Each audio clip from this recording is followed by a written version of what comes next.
Hello everyone, good evening to all of you. Once again, welcome back on my YouTube channel Learn with Concept by Achna Vishwakarma. Now it's me signing in.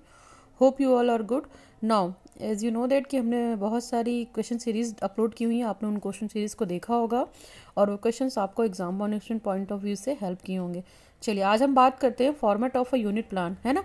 हम जब BEd second year की बात करते हैं तो आप students को unit plan बनाना रहता है सेकेंड ईयर में, तो उसका हम पूरा फॉर्मेट यहाँ पे डिस्कस करेंगे कि आप यूनिट प्लान कैसे बना सकते हैं. यहाँ पे मैं फिजिकल साइंस का यूनिट प्लान डिस्कस कर रही हूँ. ओके, अगर आपको और भी अदर सब्जेक्ट्स का यूनिट प्लान चाहिए तो kindly message me. Okay, unit plan का ये फर्स्ट पेज है. देखिए यहाँ पे ब्राउन कलर से एनवलप है और यहाँ पे एक लिस्ट दे रखी है. इसमें सबसे पहले जो स्लिप दे रखी है, स्लिप में आप टॉप पे डालेंगे यूनिट प्लान. साइड में जितनी भी हेडिंग्स है मैं उनको एक बार पढ़ दे रही हूँ. आप भी अपना लेसन प्लान इस तरीके से बना सकते हैं. नेम डालेंगे, आप जो भी कैंडिडेट बना रहा है वो अपना नेम डालेगा, फिर क्लास डालेगा, मतलब बीएड सेकेंड ईयर, अपना रोल नंबर डाल सकता है. इसके अलावा सब्जेक्ट, वो जिस भी सब्जेक्ट का बना रहा है, जैसे यहाँ पे फिजिकल साइंस का है यूनिट प्लान, तो ये फिजिकल साइंस का बना रहा है. और सेशन में आप जिस भी सेशन से बिलोंग करते हैं, यहाँ पे 2018 to 20 बैच है. इसके अलावा आप जिस भी बैच से बिलोंग करते हैं, जो भी सेशन हो आपका, आप वो सेशन यहाँ पे मेंशन कर सकते हैं. तो ये ओवरऑल आपका फ्रंट पेज है या फर्स्ट एनवलप पेज है. ठीक है, नाउ आई ओपन इट. ये है आपका फर्स्ट पेज. सबसे टॉप पे आप हेडिंग डालेंगे यूनिट प्लान. इसको हम प्रोफॉर्मा ए बोलेंगे. प्रोफॉर्मा ए में एज इट इज़ वही सेम हेडिंग पड़ेगी जो हम लेसन प्लान बनाते हैं. तो चीज़ों को डालते हैं, जैसे अपना नाम में आप जो भी आपका नाम होगा आप उसको मेंशन करेंगे. इसके अलावा विषय यहाँ पे रासायनिक विज्ञान दे रखा है. आप जो भी बनाएंगे, फिजिक्स का बनाएंगे तो फिजिक्स का लिख सकते हैं, केमिस्ट्री का बनाएंगे तो केमिस्ट्री का लिख सकते हैं. कक्षा, आपको जो भी कक्षा अलॉट की गई हो, 10th है यहाँ पे. ओके, और इकाई की बात करेंगे. इकाई में जो इन्होंने टॉपिक ले रखा है कार्बन एवं उसके यौगिक ले रखा है. और उप इकाई में इन्होंने कार्बन में आबंधन सहसंयोजी आबंध ले रखे हैं, कार्बन के अपरूप ले रखे हैं, कार्बन की सर्वतोमुखी प्रकृति ले रखी है, एथेनॉल एंड एथेनोइक एसिड, साबुन और अपमार्जक. इन्होंने एक बड़ी यूनिट उठाई है जो यूनिट का नाम है कार्बन एवं उसके यौगिक. तो आप भी इसी तरीके से कोई भी एक लॉन्ग यूनिट उठा सकते हैं और उस लॉन्ग यूनिट के सब टॉपिक्स को डिसाइड कर सकते हैं या सब यूनिट्स को डिसाइड कर सकते हैं. तो यहाँ पे आप देख सकते हैं लिखा हुआ है.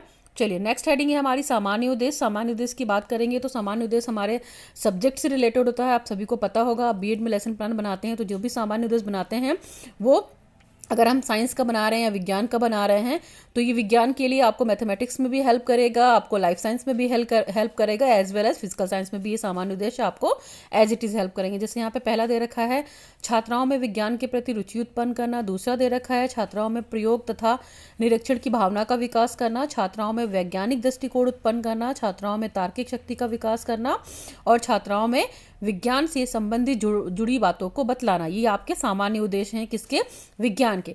विशिष्ट उद्देश्य की बात करते तो आपको पता है कि विशिष्ट उद्देश्य हमारे टॉपिक से रिलेटेड होते हैं, यानी कि हमको जो भी टॉपिक पढ़ाना है या टीच करना है उससे होंगे. तो यहाँ पे पहला विशिष्ट उद्देश्य देखिए क्या लिखा है. विशिष्ट उद्देश्य के बारे में एक चीज़ और बता दूं, जो भी हमारी ब्लूम टैक्सोनॉमी फॉलो होती है तो आपको पता है कि cognitive domain, affective domain and psychomotor. यहाँ पे हम कॉग्निटिव डोमेन के जितने भी लेवल्स हैं, knowledge, understanding, application, analysis, synthesis and evaluation से रिलेटेड नॉलेज लेवल को लेंगे. ठीक है, knowledge level, understanding, application, analysis, synthesis and evaluation. तो ये सारे लेवल को ध्यान में रख के आप अपने विशिष्ट उद्देश्य को बनाएंगे और विशिष्ट उद्देश्य आपके टॉपिक से रिलेटेड होना चाहिए. जैसे यहाँ पे इन्होंने लिख रखा है, पहला विद्यार्थी कार्बन को परिभाषित कर पाएंगे. नंबर 2 पे लिख रखा है विद्यार्थी कार्बन के इतिहास से अवगत हो पाएंगे.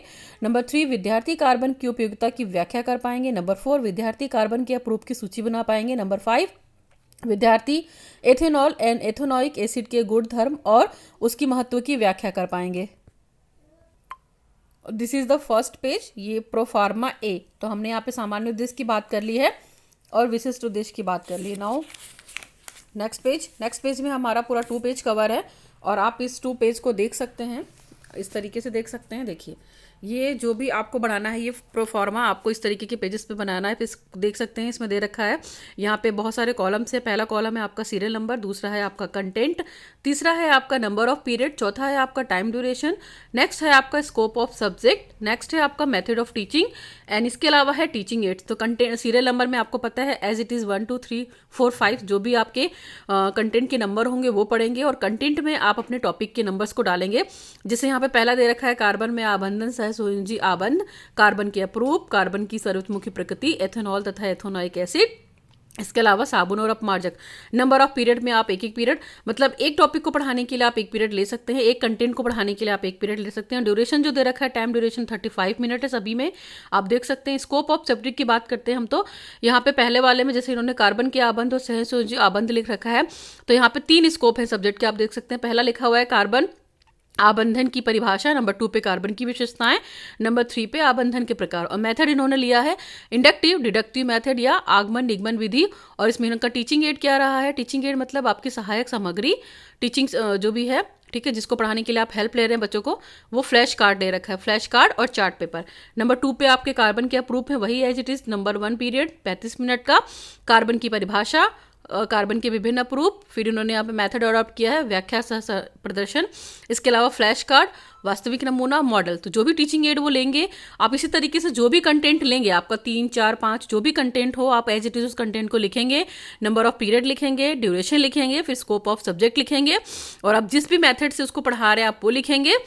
इसके अलावा आपने जो भी टीचिंग मटेरियल एड यूज़ किया है उसके बारे में लिखेंगे। अब हम नेक्स्ट पेज पलटते हैं। नेक्स्ट पेज है हमारा, ये है आपका हमारा ए परफॉर्मा, प्रोफार्मा हमारा ए कंप्लीट होता है। अभी हम बात करते हैं प्रोफार्मा बी, ये न्यू पेज से स्टार्ट होगा, और इसको हम ब्लूप्रिंट, यहाँ पे हम ब्लूप्रिंट बनाएंगे अपने क्वेश्चन पेपर का। आपको पता है कि हम क्वेश्चन पेपर बनाएंगे और उस क्वेश्चन पेपर से पहले उसका एक ब्लूप्रिंट बनाएंगे। तो फुल मार्क्स यहाँ 25 का है, यानी कि हम 25 नंबर का पेपर बनाएंगे। क्लास हमारी जो दे रखी है वो क्लास 10 है, सब्जेक्ट हमारा केमिस्ट्री है, और टाइम ड्यूरेशन हमारा 35 मिनट है, और यूनिट और सब यूनिट हमने जो ली रखी थी यूनिट प्लान बनाने के लिए वही है, कार्बन एवं उसके यौगिक।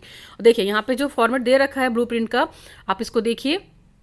इसमें सबसे पहला दे रखा है सीरियल नंबर का कॉलम, नंबर 2 पे दे रखा है लेवल ऑफ ऑब्जेक्टिव, नंबर 3 पे दे रखा है नॉलेज लेवल, नंबर 2 पे अंडरस्टैंडिंग, नंबर 3 पे एप्लीकेशन, इसके अलावा स्किल लेवल, और सबसे लास्ट में टोटल। तो स्किल लेवल हम अगर हम बात करते हैं तो एनालिसिस, सिंथेसिस एंड इवैल्यूएशन को कंबाइन करके हम स्किल लेवल लिख सकते हैं। और लेवल ऑफ ऑब्जेक्टिव में हमारे, आपको पता है कि हम जो भी कॉग्निटिव डोमेन के लेवल पढ़ते हैं हमने उसके बारे में बात की है, ठीक है। तो लेवल ऑफ ऑब्जेक्टिव में हमने सारे लेवल्स लिख लिए अपने, knowledge, understanding, application and then skill. इसके अलावा हम अगर हम बात करते हैं नॉलेज लेवल में, तो हम किस तरीके के क्वेश्चन दे सकते हैं। Objective, O goes for objective, S goes for short and L goes for long, ठीक है। तो इसी तरीके से आप यहाँ पे अपने ऑब्जेक्टिव को डिसाइड करेंगे, आप देख लीजिए, ठीक है। और मार्किंग वगैरह भी देख सकते हैं। तो जैसे यहाँ पे इन्होंने 5 कंटेंट ले रखे हैं, तो 5 कंटेंट को यहाँ पे लिख दिया है, और उस कंटेंट से रिलेटेड यहाँ पे नॉलेज लेवल में इन्होंने जो क्वेश्चन मार्क दे रखे हैं, जैसे ऑब्जेक्टिव, शॉर्ट, लॉन्ग, हर चीज़ के लिए ही है, हर लेवल के लिए इस तरह के क्वेश्चन बनाने हैं आपको, ठीक है। तो इन्होंने पहले वाले कंटेंट के लिए देखिए ले रखा है 1, और ब्रैकेट के अंदर भी 1 लिखा है। तो यहाँ पे जो क्वेश्चन है, नंबर ऑफ क्वेश्चन कितना ऑब्जेक्टिव दिया है इन्होंने, 1 दिया है, और उसके मार्क्स कितने हैं 1। तो यहाँ पे टोटल नंबर ऑफ क्वेश्चन दे रखा है और टोटल नंबर ऑफ मार्क्स, तो यहाँ पे 1 क्वेश्चन है और 1 मार्क्स का है, ठीक। नंबर 2 में बात करते हैं तो यहाँ पे 2 है, और फिर ब्रैकेट के अंदर 1 है। फिर यहाँ पे शॉर्ट में बात करते हैं अंडरस्टैंडिंग में, तो 1 है और ब्रैकेट के अंदर 2 है। तो यहाँ पे टोटल नंबर ऑफ क्वेश्चन कितना हो गया, 2 और 1 3, और हमारा नंबर ऑफ मार्क्स कितने हो गए 4। तो आप इस तरीके से आप हर कंटेंट के लिए मार्क्स दे सकते हैं, ठीक है, और अपने क्वेश्चंस दे सकते हैं, और लास्ट में आपको टोटल करना पड़ेगा, total number of question, total number of marks. आपका ये जो नंबर ऑफ क्वेश्चन इस साइड से भी सेम आना चाहिए, और दैट नीचे वाले साइड से भी सेम आना चाहिए, और नंबर ऑफ मार्क्स भी। तो ये आपका प्रोफार्मा बी था, आप इसको कंप्लीट करेंगे। ओके, चलिए अब हम बात करते हैं इसकी समरी की। तो जब हमारा ब्लूप्रिंट बन जाएगा, सारी चीज़ें बन जाएंगी, तो अब हम समरी करेंगे। समरी में आपको क्या करना है, वो सारी चीज़ें बतानी है जो भी आपने अपने ब्लूप्रिंट में बनाया है या यूनिट प्लान में बनाया है। तो समरी में हम number of objective type question यहाँ पे लिखेंगे कि हमने कितने दिए हैं। देखिए इन्होंने 5 दिए हैं 1 नंबर के। Number of short type question इन्होंने क्या दे रखे हैं, 5 क्या कहते हैं 5 क्वेश्चन दिए हैं 2 नंबर के। फिर number of long type question जो इन्होंने दिए हैं 2 क्वेश्चन दिए हैं 5 नंबर के। टोटल इनका जो क्वेश्चन बन रहा है वो 12 क्वेश्चन है 25 नंबर के।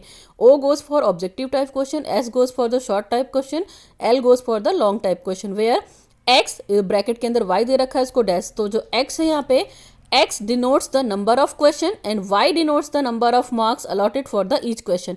इसके अलावा हम बात कर सकते हैं समरी में लेवल ऑफ क्वेश्चंस की। तो लेवल में हमको ध्यान रखना पड़ेगा कि पेपर डिफिकल्टी लेवल का क्वेश्चन होना चाहिए, एवरेज लेवल के क्वेश्चन होने चाहिए और इजी लेवल के क्वेश्चन होने चाहिए। ओवरऑल हमको अपना ब्लूप्रिंट इस तरीके से बनाना है। ब्लूप्रिंट बनाने के बाद हम क्या करेंगे, अपना यूनिट टेस्ट बनाएंगे। यूनिट टेस्ट का मतलब आपको यहाँ पे क्वेश्चंस बनाने होते हैं। तो क्वेश्चन हमारे वही 25 मार्क्स के होंगे, ड्यूरेशन हमारा 35 मिनट होगा। यहाँ पे इन्होंने क्वेश्चन पेपर को 3 सेगमेंट में डिवाइड कर रखा है, 1, 2 एंड 3। 1 में इन्होंने फिल इन द ब्लैंक्स दिए हैं। कितने फिल इन द ब्लैंक्स दिए हैं, 5 दिए हैं और 1-1 नंबर के दिए हैं।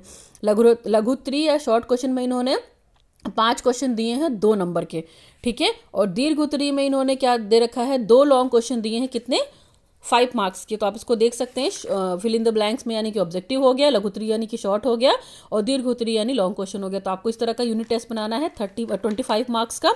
इसके अलावा जो भी आप क्वेश्चन पेपर बनाएंगे आपको साथ में उसके यूनिट प्लान में आपको उसके आंसर की भी देनी पड़ेगी। तो ऑब्जेक्टिव की इन्होंने क्वेश्चन आंसर दे रखी है इन्होंने, फिर इन्होंने शॉर्ट के भी आंसर दे रखे हैं, आप देख सकते हैं।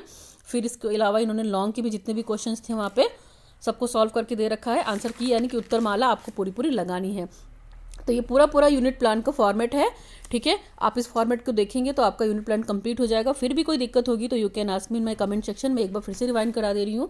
ये आपका फर्स्ट पेज है यूनिट प्लान का, ओके। ये आपका प्रोफार्मा ए है, प्रोफार्मा ए में आप इस तरीके से लिख सकते हैं। फिर आप नेक्स्ट पेज बनाएंगे तो आप इस तरीके से कर सकते हैं।